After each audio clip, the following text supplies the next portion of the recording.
کہ حکومت کو چاہیے کہ وہ مولانا فضل الرحمان اور محمود اچکزئی صاحب سے بھی رابطہ کرے اور ان کو بھی مذاکرات میں شامل کرے.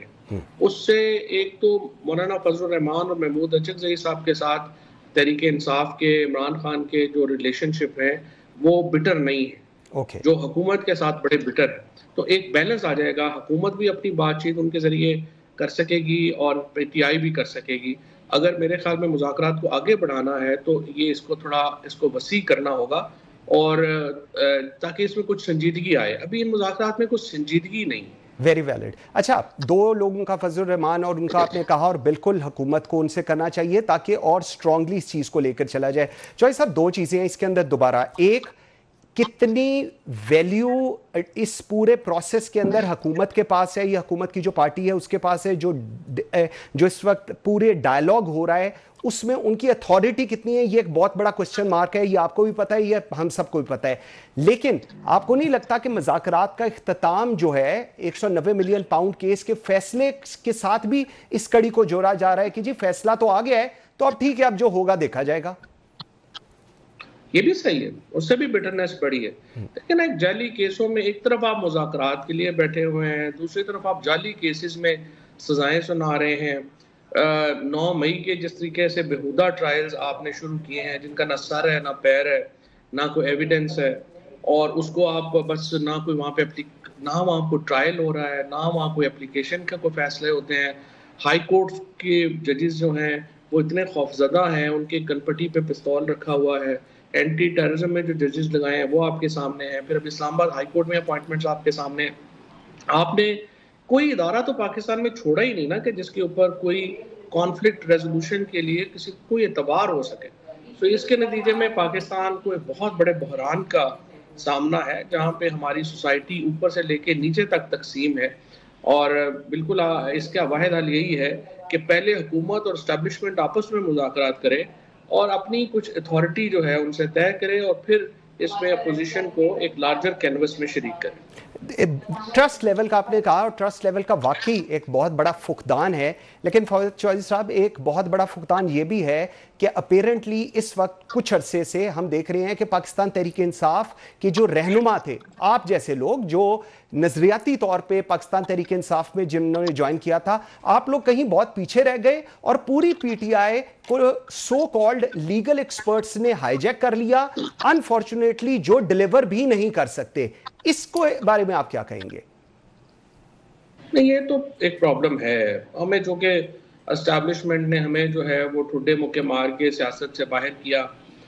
شاہ محمود قریشی جیسے لوگ، جہاں چودھری صاحب جیسے لوگ، محمود الرشید جیسے لوگ، یاسمین راشد، عمر چیمہ، اس کے بعد اور بے شمار لوگ جو ہیں ان کو جیلوں میں ڈال دیا. اور اس کے نتیجے میں کارڈر کو ختم کرنے کی کوشش کی، اور کارڈر پہ ریپلیس جو ہوا وہ ان لوگوں سے ہوا جو کہ پولیٹیشنز نہیں تھے، وہ تو کارپوریٹ لائرز تھے یا ادھر ادھر سے ویکیوم میں جس طرح ہوتا ہے کہ وہ اکٹھے ہو گئے. وہ پرابلم بھی اپنی جگہ پہ ہے، اور اس کی بھی وجہ سے جو ایک سمجھیے کہ ڈیسیژن میکنگ ہے اس کے اندر جو ہے وہ پرابلمز ہیں. کیونکہ دیکھیے نا، اگر عمران خان جیل میں ہیں تو ان کو 3 چیزیں چاہیے. ایک تو ان کو ریلیونٹ انفارمیشن چاہیے، ایک ان کو ایڈوائس چاہیے، اور پھر جو حکمت عملی وہ بنائے اس پہ عمل درآمد کا ایک میکنزم چاہیے. تو یہ تینوں چیزیں جو ہیں وہ موجودہ لیڈرشپ تو خان صاحب کو نہیں دے پائی، جس کی وجہ سے یہ کرائسس جو ہے، پی ٹی آئی کا کرائسس جو ہے وہ بڑا ہے. اچھا، ایک تو پی ٹی آئی کا یہ کرائسس ہے، اور ایک اوورآل کرائسس یہ ہے. ابھی آپ بات کر رہے تھے تو اجاز چودھری صاحب میرے ایک دم ذہن میں آئے کہ چیئرمین سینٹ کہتا ہے اجاز چودھری صاحب کو بھیجیں، اور ایک سپرنٹینڈنٹ جیل کہتا ہے میں نہیں بھیجوں گا.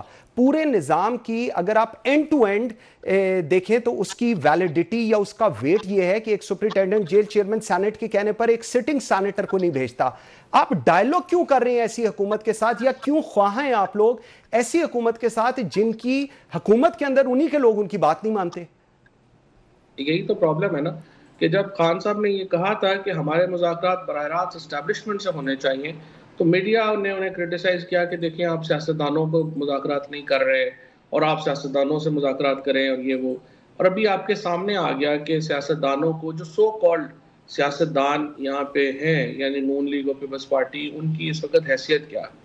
یعنی کسی بھی موقع کے اوپر ان کی کوئی بھی نہیں چل رہی. اور مجھے تو سمجھ نہیں آ رہی کہ آپ یہ عہدے لیتے کیوں ہیں. مطلب اگر تو آپ پروٹوکول صرف پرابلم ہے آپ کا تو آپ کے پاس پیسے اتنے ہیں آپ اپنی گاڑیاں لگوا لیں آگے پیچھے.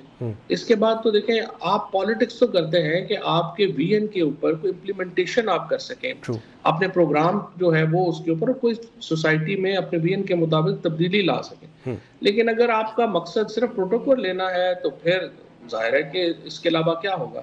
بٹ مجھے بڑی خوشی ہے یوسف رضا گیلانی صاحب نے پہلے ایک دفعہ جب وہ اسپیکر نیشنل اسمبلی تھے تو شیخ رشید صاحب کا جو پروڈکشن آرڈر تھا وہ بی بی نے اس وقت ان کو منع کیا, لیکن اس کے باوجود وہ اڑ گئے اور انہوں نے انشور کیا کہ شیخ رشید اسمبلی میں آئے.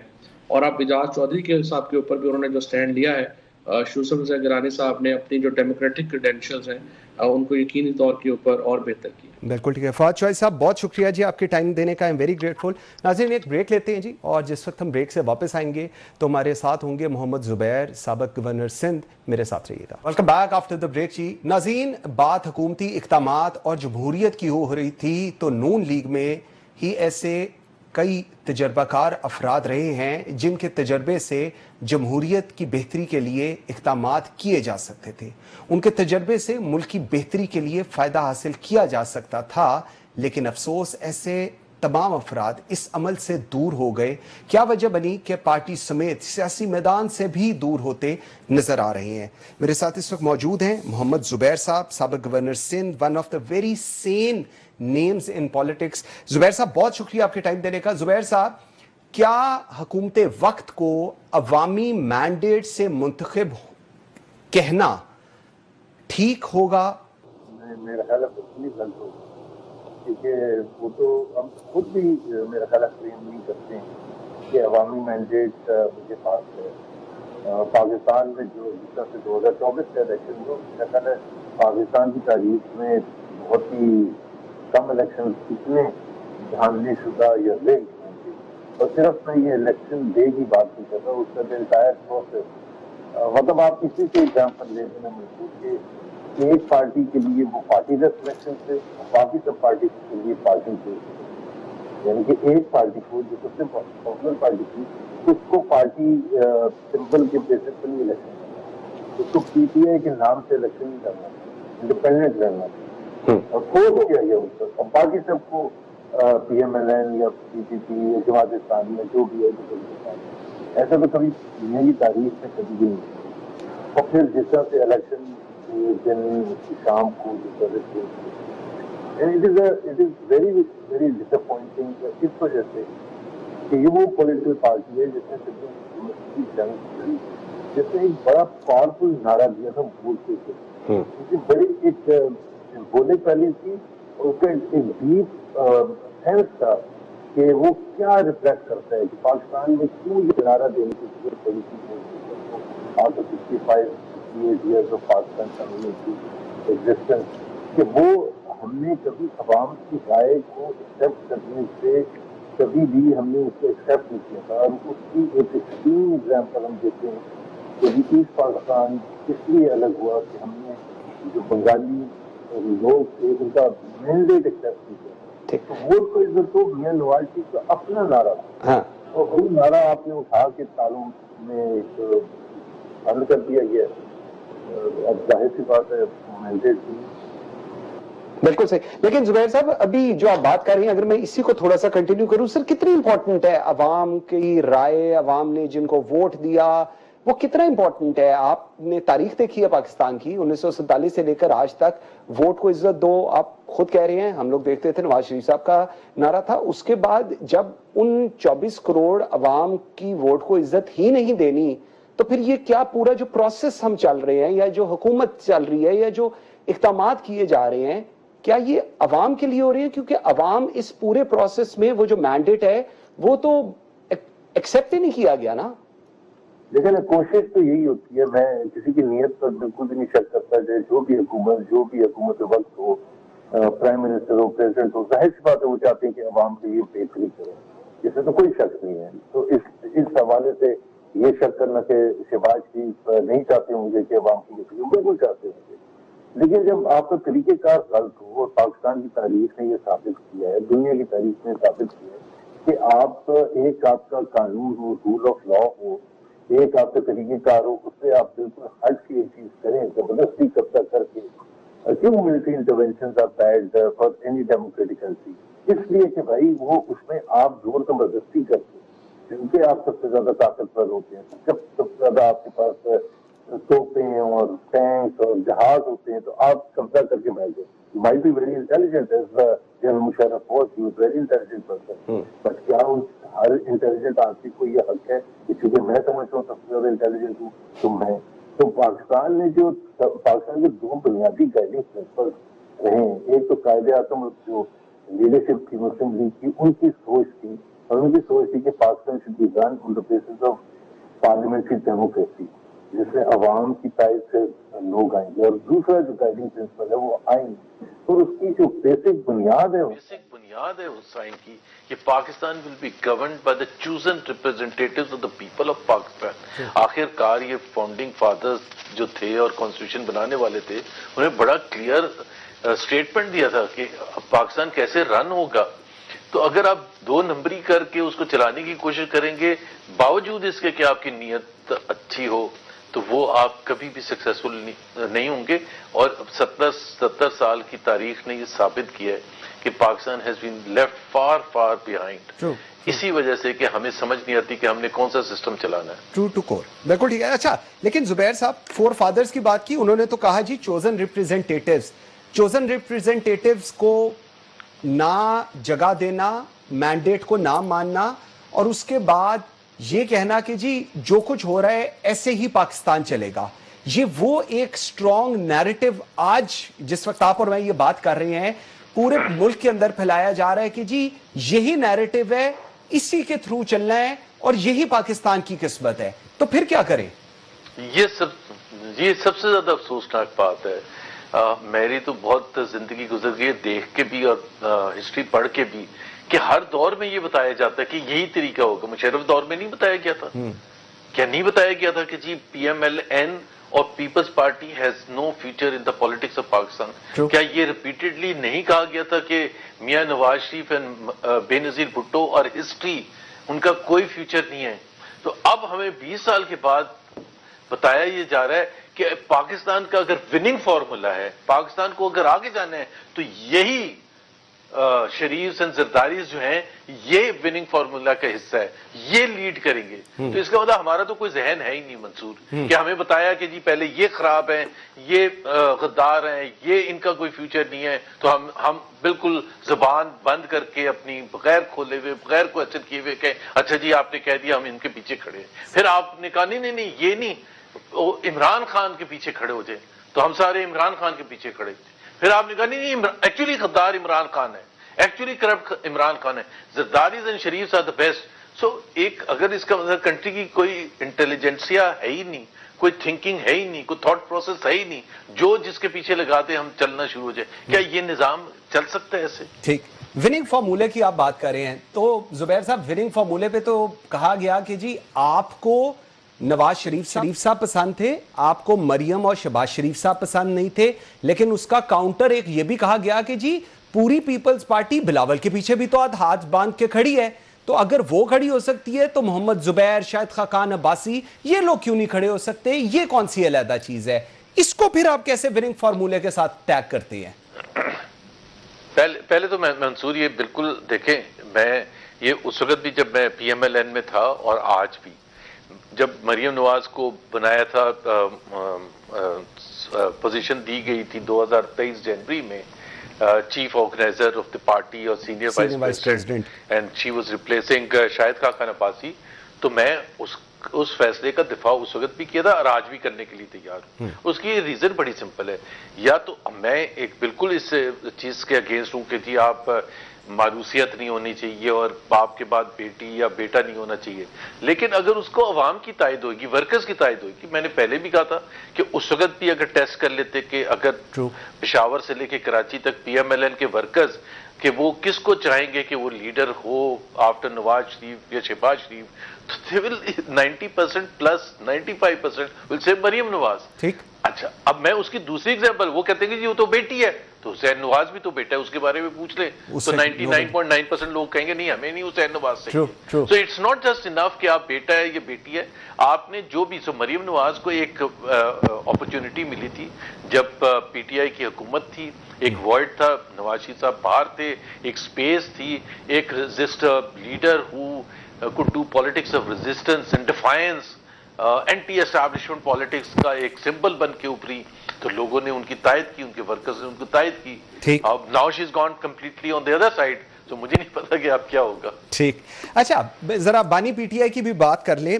بانی پی ٹی آئی کے جو کیس ہیں، جو مقدمات میں ہیں، آپ کی رائے میں کیا ہے؟ کیونکہ کچھ لیگل بڑے سینئر اٹارنی جنرلز جو پاکستان کے رہے ہیں وہ کہتے ہیں کہ جی پاکستان تحریک انصاف نے یہ کیس ہی سیاسی بیسس پر لڑا جبکہ یہ لیگل کیس تھا، اور اب جو اس کی پوری صورتحال ہے اس کو آپ کیسے نریٹ کریں گے؟ پہلی تو بات منصور، میں ان کو بانی پی ٹی آئی نہیں عمران خان کہتا ہوں. بالکل ٹھیک ہے. کیونکہ جس ملک میں اگر آزادی کی یہ حالت ہے کہ ہم نام لیتے ہوئے بھی وہ نہیں چل سکتا ہمارے الیکٹرانک میڈیا پر، تو میرا خیال ہے اس سے زیادہ کیا ایگزامپل ہوگی سینسرشپ کی. دوسری بات یہ ہے کہ یہ جو آپ نے کہا نا کہ بہت سے لوگ یہ وکیل کہتے ہیں یا دوسرے لوگ کہتے ہیں پی ایم ایل این یا پی وی پی والے یا دوسرے لوگ کہ جی یہ کیس پولیٹیکل بیسس پر لڑا تھا. اگر آپ ہسٹری پڑھیں گے، ذوالفقار علی بھٹو کے وکیل تھے یحییٰ بختیار، ان کو جب پھانسی کی سزا ہو گئی تھی تو جو دوسری سائڈ والے تھے، جو بھی ملٹری کے سپورٹرز تھے، انہوں نے جی کیس ہی نہیں صحیح لڑا یحییٰ بختیار نے. اگر پولیٹیکل بیسس پر نہ لڑتے یا لیگل بیسس پر لڑتے تو کیا ضیاء الحق ان کے اوپر رحم کرنے والے تھے؟ کیا انہوں نے یہ اس بیسس پر فیصلہ کیا تھا کہ جی لیگل کیس انہوں نے صحیح نہیں لڑا اس لیے میں ان کو ٹانگ دوں گا؟ وہ ظاہر ہے انہوں نے ٹانگنا تھا، انہوں نے ہینگ کرنا تھا ذوالفقار علی بھٹو کو.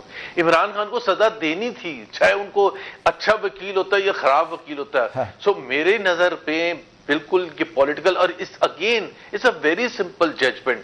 اگر آپ کسی نیوٹرل، کسی یورپین سے، امریکن سے پوچھیں گے کہ ہمارے ملک کا کیا جو معیار ہے جوڈیشل نظام، کیا آپ سمجھتے ہیں یہ اچھا ہے، تو وہ کہے گا کہ آپ خود بتا دیں بھائی 6 سال پہلے 7 سال پہلے آپ پاکستانی سے کہتے تھے ساری خرابیاں جو ہے نواز شریف میں، اس لیے اس کو اندر بند کیا تھا، اس لیے اس کو غدار کہا تھا، اس لیے اس کے اوپر اتنے کیسز بنائے تھے. اب آپ نے کہا نہیں نواز شریف تو پوتر ہے، اصل میں خراب آدمی جو ہے عمران خان ہے. تو اٹ از آل پولیٹیکل. سہر وردی سے لے کے جنیجو سے لے کے ذوالفقار علی بھٹو سے لے کے بے نظیر سے لے کے عمران خان، نواز شریف، کسی کو ہم نے بخشا ہے؟ ہم نے ہر ایک کے پیچھے لاٹھی لے کے پڑ کے، اور ہوا کا رخ جب تبدیل ہوتا ہے تو سب چینج ہو جاتا ہے. زبیر صاحب، so there is no credibility in the judicial system of Pakistan. زبیر صاحب لاسٹ کوسچن 10 سیکنڈز ہیں. شاہد خاقان عباسی صاحب، مفتاح صاحب نے عوام پاکستان پارٹی بنا لی ہے، آپ کب جوائن کر رہے ہیں یا کہیں اور جوائن کر رہے ہیں؟ دیکھیں بہت اچھے لوگ ہیں. Shahid Khaqan is probably one of the best politicians Pakistan has seen. اچھے ہیں، not only decent ہیں، شریف ہیں، but very very intelligent، سمجھتے پاکستان کے problems and so on. میں نے جوائن نہیں کیا ہے، اس کی ظاہر ہے بات تو میں یہاں نہیں بتا سکتا. پی ٹی آئی ہے which is obviously اس وقت پاکستان کے پوائنٹ آف ویو سے بہت امپورٹنٹ ہے، کیونکہ پاکستان میں اگر کوئی ریزسٹ کر رہا ہے political party from Pakistan becoming North Korea, تو اس وقت پی ٹی آئی ہے کھڑی. So my sympathies are all with P T I کہ وہ جو پالیٹکس کر رہی، اس سے کوئی تعلق نہیں ہے کہ جب وہ حکومت میں تھے. یہ وہی جنگ ہے جیسے ذوالفقار علی بھٹو اور ضیاء الحق کی تھی. اس وقت یہ کوشچن نہیں تھا کہ بھٹو کی پرفارمنس کیسی تھی جب وہ پرائم منسٹر تھی. اس وقت ایشو یہ تھا پاکستان کو کہ Pakistan is Pakistan ready to go into a situation for all times to come جہاں ڈکٹیٹرشپ ہوگی؟ نو. تو اس وجہ سے جو ان کے سب سے بڑے حریف اوپوننٹس تھے ذوالفقار علی بھٹو کے، اظہر خان وغیرہ، وہ بھٹو کے پیچھے آ کے کھڑے ہو گئے تھے. ٹھیک. تو محمد زبیر، تو محمد بالکل ٹھیک ہے. تو محمد زبیر صاحب، میں یہ آپ کی باتوں سے کیا یہ اخذ کر سکتا ہوں کہ انکلائنڈ آپ کا ٹورڈز پی ٹی آئی زیادہ ہے انسٹیڈ آف عوام پاکستان؟ نہیں، دونوں میں اپنے اپنے پازیٹیوز ہیں. Let me not make a general statement. ٹھیک ہو گیا. محمد زبیر صاحب بہت شکریہ آپ کے ٹائم دینے کا جی. I am very grateful for your time. ناظرین ایک بریک لیتے ہیں جی, اور جس وقت بریک سے واپس آتے ہیں تو ذرا مسلم لیگ نون کے اندر کیا چل رہا ہے, کیوں سینئر رہنما جو ہیں وہ چھوڑ رہے ہیں, کیوں نہیں مریم کے پیچھے صف بندی کر رہے ہیں. اور میرے ساتھ ہوں گے خرم دستگیر, سابق وفاقی وزیر پاکستان مسلم لیگ نون کے سینئر رہنما. میرے ساتھ رہیے گا. Welcome back after the break جی. ناظرین ہم بات کر رہے تھے سیاسی مشکلات کی. ان مشکلات کا شکار صرف تحریک انصاف ہی نہیں بلکہ نون لیگ کی حکومت کے لیے بھی ٹف ٹائم برقرار ہے. ایک جانب سیاسی معاشی چیلنجز تو دوسری طرف کچے دھاگے سے جڑا حکومتی اتحاد, جبکہ تیسری مشکل نون لیگ کے اندرونی اختلافات ہیں. پارٹی کی سینئر لیڈرشپ جنہیں میاں نواز شریف سے کئی امیدیں تھیں وہ ان کے اقتدار سے الگ ہوتے ہی ختم ہوتی چلی گئیں. یہ انتشار میم اور شین سے شروع ہوا اور نون تک پہنچ کر مزید شدت پکڑ گیا ہے. ابھی یہ پریشانی ختم نہیں ہوئی کہ اتحاد کیسے مضبوط بنایا جائے کہ اپوزیشن نے ٹینشن دینا شروع کر دی ہے. اپوزیشن کے ایکشن اور حکومت کے ری ایکشن کا نتیجہ کیا ہو سکتا ہے, خود نون لیگ کے لیے ان تمام ایشوز کو حل کرنے کا کیا لاہے عمل ہے. پروگرام کے اس حصے میں اس پہ بات کریں گے. آئی ایم ویری گریٹفل, مجھے جوائن کیا ہے خرم دستگیر خان, سابق وفاقی وزیر, سینئر رہنما مسلم لیگ نون. بہت شکریہ خرم صاحب آپ کے ٹائم دینے کا.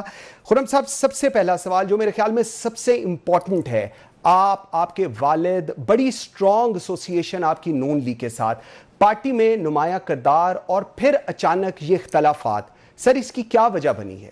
میں یہ نہیں کہوں گا کہ اختلافات ہیں, صرف یہ ہے کہ ہماری ایک تو الیکشنز میں جو نتائج آئے اس کے نتیجے میں پارٹی قیادت نے ابھی تک جو ہے اس پہ ابھی غور نہیں کیا کہ اس نئی حکومت میں ہمارا رول کیا ہو سکتا ہے یا نہیں ہو سکتا, نمبر ایک.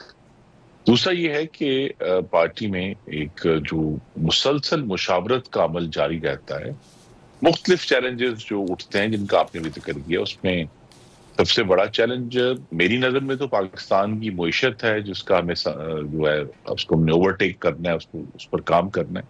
لیکن اس کے بعد آف کورس دوسرے چیلنجز بھی ہیں. پاکستان کی جمہوریت کی تقویت بھی ایک چیلنج ہے, وفاقیت ایک چیلنج ہے, ٹیررزم کا ایک نیا چیلنج اٹھا ہے.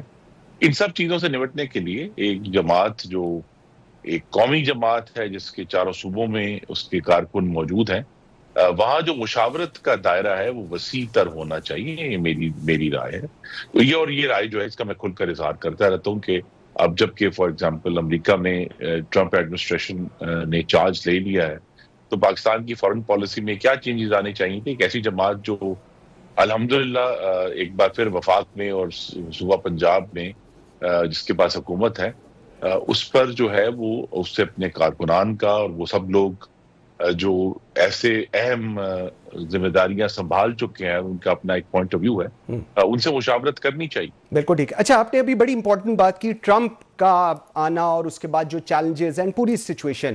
میں تھوڑا سا اس کو اگر پیچھے لے کے جاؤں پاکستان کو اگر مرر کے اندر, تو وزیر اعظم نواز شریف اخبارات میں چھپ گیا اور اس کے بعد شہباز شریف صاحب اچانک وزیر اعظم بن گئے, اور اس صورتحال کے بعد بہت سارے سینئر رہنما انکلوڈنگ آپ جیسے لوگ جن کا بڑا ٹائم سپین ہے ٹورڈز پولیٹکس, پروفیشنلز جن کو ہم کہتے ہیں, آپ لوگ بالکل نون لیگ کے اس پورے پروسیس سے کہیں پیچھے ہٹ گئے اور اب شاید نظر بھی نہیں آ رہے. اس کو آپ کیسے نریٹ کریں گے؟ جی دیکھیے, وزیر اعظم جو بھی بنتا ہے اور پارٹی نے اس دفعہ انتخاب شہباز شریف صاحب تک کیا, انتخاب کرنے والوں میں میاں نواز شریف بھی شامل ہیں, تو پھر وزیر اعظم کی ثوابدید ہے کہ وہ کن لوگوں کے ذریعے اپنی حکومت چلانا چاہتے ہیں. اور انہوں نے اس دفعہ غالباً یہ فیصلہ کیا ہے کہ وہ کچھ نئے اور کچھ پرانے لوگ بھی موجود ہیں کابینہ میں, ان کے ذریعے جو ہے وہ حکومت چلانا چاہتے ہیں. تو لہذا وہ ان کی بالکل ثوابدید ہے, اور اس پر ہم تو یہی چاہتے ہیں کہ وہ اس میں کامیاب ہوں, اور الحمدللہ ان کو معیشت کے معاملے میں اللہ تعالیٰ نے کامیابی دی بھی ہے کہ پہلے کے مقابلے میں یا ایک سال پہلے کے مقابلے میں پاکستان کی معیشت جو ہے اس میں بہت استحکام آیا ہے, چاہے وہ مہنگائی کے حوالے سے ہے, کرنٹ اکاؤنٹ ڈیفیسٹ کے حوالے سے ہے, فارن ایکسچینج ریزروز کے حوالے سے ہے, اسٹاک ایکسچینج چلیں وہ اس کی بھی اپنی ایک ثانوی حیثیت ہے, لیکن مینلی تو مہنگائی میں اور کرنٹ اکاؤنٹ ڈیفیسٹ میں وہ جو پورا ایک ہیجان رہتا تھا پاکستان کے فارن اکاؤنٹ میں, وہ اب الحمدللہ اسٹیبل ہو چکا ہے اور کوئی ایکسپیکٹ نہیں کر رہا کہ یہاں کوئی بہت بڑی کوئی سرا سیمگی آئے گی. تو یہ جو اگلا چیلنج ہے وہ یہی ہے کہ اس کو کیسے آگے لے کر چلنا ہے. اور اب جو ایک چیز جو میں سمجھتا ہوں کہ جہاں بڑا خلا موجود ہے وہ یہی ہے کہ جہاں حکومت نے ایک اکنامک فرنٹ کے اوپر کامیابی حاصل کی ہے لیکن جو پولیٹیکل مینجمنٹ ہے اور میڈیا مینجمنٹ ہے اس میں ابھی بہت سپیس ہے امپروومنٹ کا, بہت جگہ ہے بہتری کی. وہاں ضرور کام, اور مجھے یقین ہے کہ یہ بات معلوم ہے پرائم منسٹر شہباز شریف کو, اور آنے والے مہینوں میں وہ اس کے اوپر میری توقع ہے کہ کچھ عمل بھی کریں گے تاکہ یہ معاملات درست ہوں. ٹھیک. خرم صاحب, پاکستان تحریک انصاف آج آپ کی حکومت کو بنے ایک عرصہ ہو گیا ہے, چل رہی ہے, وزیر اعظم شہباز شریف صاحب ہیں, لیکن آج بھی وہ فارم 47 حکومت آپ لوگوں کو کہتی ہے, آپ پر الزامات لگاتی ہے, اور اس کے ساتھ ڈائیلاگ کی بھی بات ہو رہی ہے. ڈائیلاگ آپ سے کرنا چاہتے ہیں, آپ کو وہ فارم 47 کی حکومت کہتے ہیں. اس چیز کو آپ کیسے کریکٹ کرتے ہیں؟ دیکھیے, یہ جو فارم 47 ہے یہ تو بالکل ایک ایبسرڈ اور لغو بات ہے کہ یہ تو نہیں ہو سکتا کہ خیبر پختونخوا میں فارم 47 کی گورنمنٹ نہیں اور باقی پورے ملک میں ہے, اور یہ ان کا ایک دعویٰ ہے. لیکن اس دعوے کے سپورٹ میں ابھی تک یہ ملک کی کسی بھی عدالت میں کوئی بھی ثبوت پیش نہیں کر پائے کہ جی ہمارے ساتھ یہ ہو گیا, یا کوئی سیریس ثبوت عوام کے سامنے پیش نہیں کر پائے, بس ہوا میں باتیں. تو لہٰذا اس سے تو قطع نظر وہ تو ایک انہوں نے میڈیا کنزمپشن کے لیے یا اپنے نیریٹو بلڈنگ کے لیے ایک چیز بنائی ہوئی ہے. زیادہ اہم بات یہ ہے کہ جو ان کی تمام کوشش تھی ایجیٹیشن کے ذریعے, وائلنس کے ذریعے حکومت کو تبدیل کرنے کی, وہ پہلے 9 مئی کو بھی ناکام ہوئی, اور اس کے بعد جب سے حکومت بنی ہے, اب وہ تقریباً 10 مہینے ہو گئے ہیں, مارچ میں حکومت بنی تھی, تو لہٰذا اب ان کی جو تمام ایجیٹیشن کی اور وائلنس والی پالیٹکس کی جو کوشش تھی وہ ناکام ہے, تبھی وہ مذاکرات کی میز پر آئے ہیں. تو لہٰذا اب ہماری کوشش یہی ہے کہ ہم انہیں یہ ضرور باور کرائیں کہ پاکستان کی عوام نے جو 8 فروری کو ووٹ ڈالا وہ وفاق کے اوپر حملہ ہونے کے لیے خیبر پختونخوا کے لوگوں نے ووٹ نہیں ڈالا, یا جو جن لوگوں نے مسلم لیگ نون کو ووٹ ڈالے انہوں نے مستقل یہ نہیں کہا کہ جناب آپ وفاق کو بچانے کے لیے اپنے 5 سال صرف کر دیں. بنیادی بات تو یہ ہے کہ ووٹ کے ساتھ ایک ذمہ داری آئی ہے, وہ یہ ہے کہ ہم نے مل کر وہ سب لوگ جن کو پاکستان کی عوام نے منتخب کیا ہے کہ وہ پاکستان میں رہنے والے ہمارے بھائیوں اور بہنوں کی زندگیاں بہتر کریں, ان کے بچوں کے بہتر معاش کا سوچیں, پاکستان کی سلامتی کو مضبوط کریں. ٹیررزم کا بہت بڑا چیلنج ہے, اور جیسا میں نے کہا جو فورن پالیسی چیلنجز ہیں ان کے ساتھ بھی ہمارے بہت سارے اکنامک چیلنجز جڑے ہوتے ہیں, اس کی طرف توجہ دیں بجائے یہ کہ ہم ایک دوسرے سے ہی متعارف رہیں. اچھا, 2 چیزیں ہیں. اب اس کے اندر صورتحال یہ ہے کہ کہا یہ جا رہا ہے, ایک جگہ ابھی آپ بڑی اچھی باتیں گا رہے ہیں, لیکن آپ ہی کو شاید as of today Nawaz Sharif صاحب سے نہیں ملنے دیا جاتا. اس کے بعد کہا جاتا ہے جی جمہوریت, کیا حکومت کی پالیسیز ٹھیک ہیں, اور آپ اس کو ڈیفینڈ بھی بڑے اچھے طریقے سے کرتے ہیں, let me be very honest. لیکن یہ جو ایک دونوں طرف ہم تضاد دیکھتے ہیں, ایک طرف آپ اسٹرانگلی آج بھی حکومت کی پالیسیز, جس طرح حکومت نے 10 مہینے کی پرفارمنس دی ہے, جو اکنامک کرائسس تھے, جو چیلنجز سے یہ لوگ اس کو پروسیس میں لا کے کلیئر کر رہے ہیں, وہ آپ بتا رہے ہیں. لیکن اس کے ساتھ ہی اگر ہم جمہوریت کو نریٹ کریں تو کیوں خرم دستگیر کو آج بھی نواز شریف سے نہیں ملنے دیا جاتا؟ آپ کے والد, آپ کی ایک بڑی اسٹرانگ ایسوسیشن ہے نون لیگ کے ساتھ, اس کو آپ کیسے بتائیں گے؟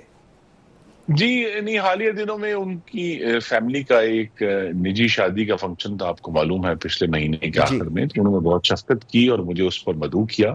میری وہاں ان سے دعا سلام ضرور ہوئی ہے, لیکن جو سیاسی ایشوز کے اوپر ملاقات ہے وہ ابھی بھی پینڈنگ ہے, اور ابھی نیا سال ہے تو یہ توقع ہے کہ انشاءاللہ ملاقات ہوگی. لیکن دیکھیے, میں آپ ایک روایت کہہ لیں, لیکن تیسری نسل ہوں آل انڈیا مسلم لیگ سے مسلم لیگ نون تک. میرے دادا نے 1936 میں مسلم لیگ, اس وقت کی جو آل انڈیا مسلم لیگ جوائن کی تھی. تو یہ عارضی طور پر چیلنجز آتے ہیں, لیکن یہ سب عارضی چیلنجز جو ہیں وہ ہماری نظر میں ہماری جو جماعت ہے وہ اپنی جگہ پر موجود ہے, ہم بھی اپنی جگہ پر موجود ہیں. and it's only the courage to continue that counts.